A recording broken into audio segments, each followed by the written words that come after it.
Welcome to your YouTube channel Sandeep with students में। दोस्तों आज मैं आपको बताने जा रहा हूं सन के बारे में। यदि दोस्तों आप तैयारी कर रहे हो UPSC, SSC, MTS, navy, air force या स्टेट पीसीएस की, तो आप बिल्कुल सही वीडियो पर आए हो। आज मैं आपको बताने जा रहा हूं सूर्य के बारे में, बिल्कुल बेसिक से लेकर डीप तक। तो चलो वीडियो शुरू करते हैं। वीडियो में आगे बढ़ने से पहले एक बात मैं आपको क्लियर बता देता हूँ, इस वीडियो के बाद में आपको रट्टा मारने की जरूरत नहीं पड़ेगी। हम लोग वीडियो को कंटिन्यू करते हैं। अब देखो, सूर्य एक तारा है, सूर्य एक तारा है, ठीक है, यहाँ तक कोई दिक्कत नहीं होनी चाहिए।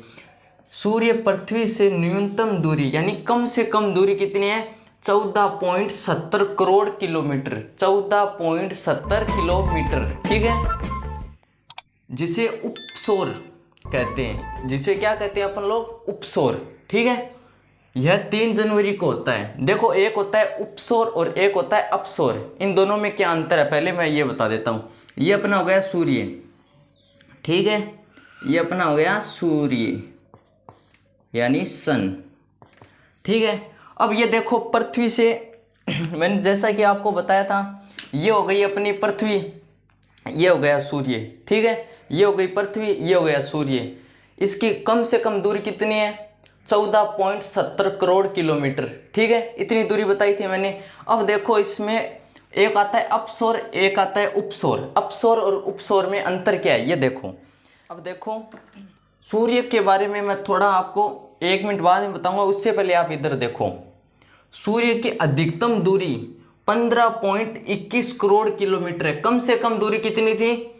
14.70 करोड़ किलोमीटर, ठीक है, और अधिकतम दूरी कितनी है?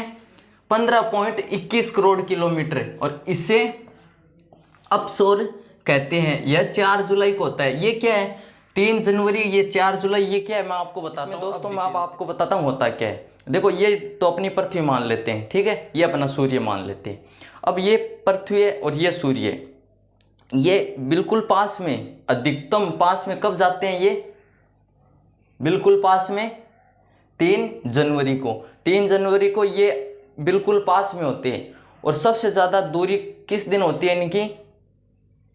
अभी बताया था, न्यूनतम मैंने बताया था ना, न्यूनतम 14.70 करोड़ किलोमीटर, ठीक है, दूरी रहती है इन दोनों के बीच में, जिसे हम अपसौर कहते हैं। यह 3 जनवरी को होती है, ठीक है, 3 जनवरी को होता है। 3 जनवरी को सूर्य क्या करता है?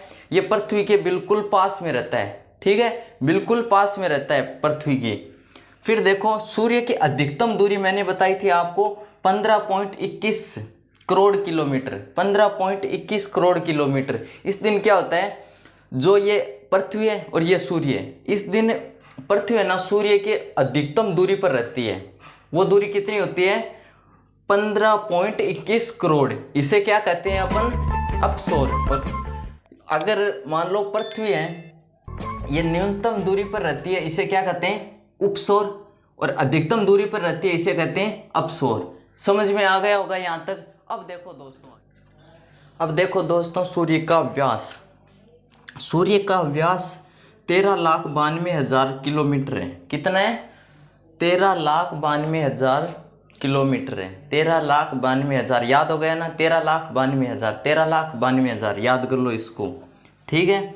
सूर्य का प्रकाश पृथ्वी तक आने में कितना टाइम लगता है? जो सूर्य का प्रकाश होता है वो पृथ्वी तक कितनी देर में आ जाता है? 8 मिनट, ठीक है, 8 मिनट 16.6 सेकेंड, 8 मिनट 16.6 सेकेंड में पृथ्वी तक आ जाता है, ठीक है। यहाँ पर लिख रखा है मैंने, 8 मिनट 16.6 सेकेंड में आ जाता है। अब देखो, कई किताबों में आपको दे रखा है 8 मिनट, आगे और कुछ नहीं दे रखा है। आपको अगर यूपीएससी की तैयारी कर रहे हो, आप एनडीए की तैयारी कर रहे हो, सीडीएस की तैयारी कर रहे हो, तो भाई इस पर जो बेस हेड है, 4 ऑप्शन होते हैं, इस पर ही क्लिक करना, ठीक है। और बुक में अलग अलग दे रखे हैं, लेकिन जो एडजस्ट टाइम अपना पूरा ये 8 मिनट और 16.6 सेकेंड ही है, ठीक है।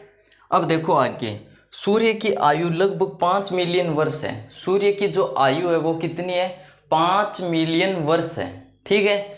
अब दोस्तों आपको आपने अभी तक मेरे YouTube चैनल को सब्सक्राइब नहीं किया है या आप YouTube चैनल पर नए हो तो सब्सक्राइब ज़रूर कर ले, ताकि आने वाली वीडियो की नोटिफिकेशन आप तक पहुंच सके और आपका कोई भी वीडियो मिस नहीं हो। ठीक है, तो वीडियो को कंटिन्यू देखो दोस्तों। आपको मैं आगे बताता हूँ। आगे देखो, सूर्य में हाइड्रोजन है ना वो 71% होता है।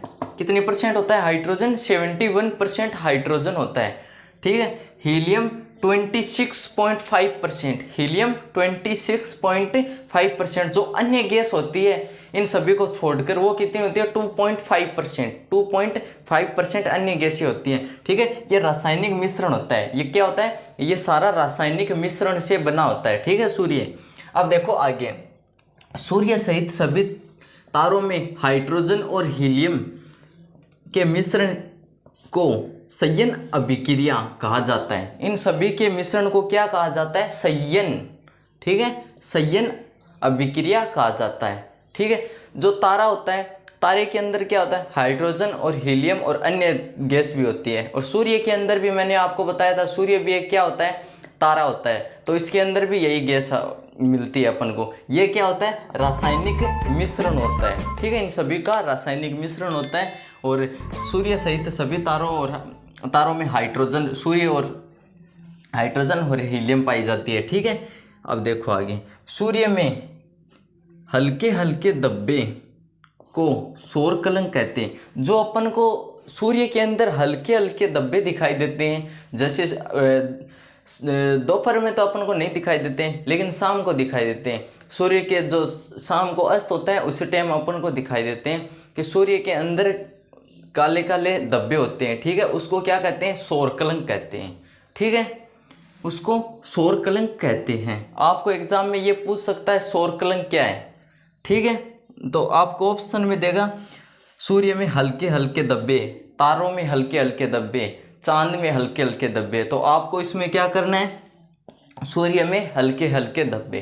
ठीक है, सौर कलंक कहते हैं चुंबकीय विकिरण उत्सर्जित होते हैं। जो चुंबकीय विकिरण है ना, ये उत्सर्जित होते हैं जिसमें पृथ्वी के बेतार संचार के में खराबी आ जाती है। इसमें पृथ्वी के बेतार संचार में क्या आती है? खराबी आ जाती है। ठीक है दोस्तों, यहाँ तक आपको आई होप कि कोई दिक्कत नहीं होगी। और आप इन सभी के नोट्स चाहते हैं तो टेलीग्राम चैनल पर ज़रूर ज्वाइन हो जाना। टेलीग्राम चैनल है संदीप विद स्टूडेंट्स के नाम से ही है। ठीक है, वैसे मैं वीडियो के नीचे लिंक दे दूंगा। ठीक है, अब देखो आगे चलते हैं अपन लोग। इसको मैं रफ कर देता हूँ।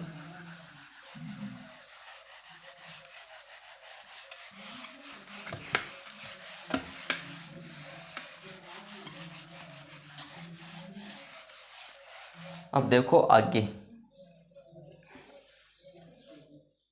अब देखो दोस्तों आगे आपको मैं बताता हूँ परिमंडल के बारे में। सूर्य में दिखाई देने वाली सतह को परिमंडल कहते हैं। सूर्य में दिखाई देने वाली सतह को हम क्या कहते हैं? परिमंडल कहते हैं। सूर्य की सतह का तापमान, ये मान लिया मैंने सूर्य। ठीक है, इसकी जो सतह का जो तापमान है, ये तापमान 6000 सेल्सियस डिग्री होता है। ठीक है, 6000 सेल्सियस डिग्री होता है।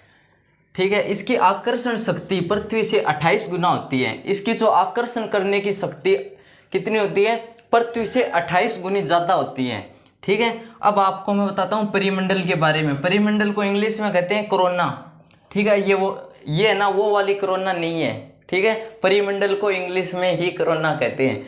ठीक है, सूर्य ग्रहण के समय दिखाई देने वाली ऊपरी सतह, सूर्य ग्रहण के समय जो अपन को ऊपरी सतह दिखाई देती है उसे सूर्य मुकुट कहते हैं। एग्जाम में अगर आपको पूछ ले कि सूर्य मुकुट किसे कहते हैं, तो आपको मैंने बता दिया जो सूर्य ग्रहण के समय जो ऊपरी सतह होती है, हमें दिखाई देती है ऊपरी सतह, उसे क्या कह सकते हैं? हम सूर्य मुकुट कहते हैं। ठीक है, अब देखो दोस्तों, सौर ज्वाला प्रकाश मंडल से विद्युत चुंबकीय तरंगे अतिरिक्त इलेक्ट्रॉन और प्रोटॉन के आवेशित कण भी उत्सर्जित होते हैं। इलेक्ट्रॉन और प्रोटॉन के जो आवेशित कण हैं वो भी क्या होते हैं? उत्सर्जित होते हैं। कभी कभी यह सूर्य के गुरुत्वाकर्षण क्षेत्र से बाहर चले जाते हैं। कभी कभी ये क्या होते हैं, जो सूर्य का गुरुत्वाकर्षण है अपना, उससे बाहर चले जाते हैं इलेक्ट्रॉन और प्रोटॉन, ठीक है, जिसे हम सौर ज्वाला कहते हैं। इसे हम क्या कह सकते हैं, सौर ज्वाला। दोस्तों आज का आपको ये वीडियो कैसा लगा कमेंट बॉक्स में जरूर बताएं। तब तक के लिए जय हिंद जय भारत।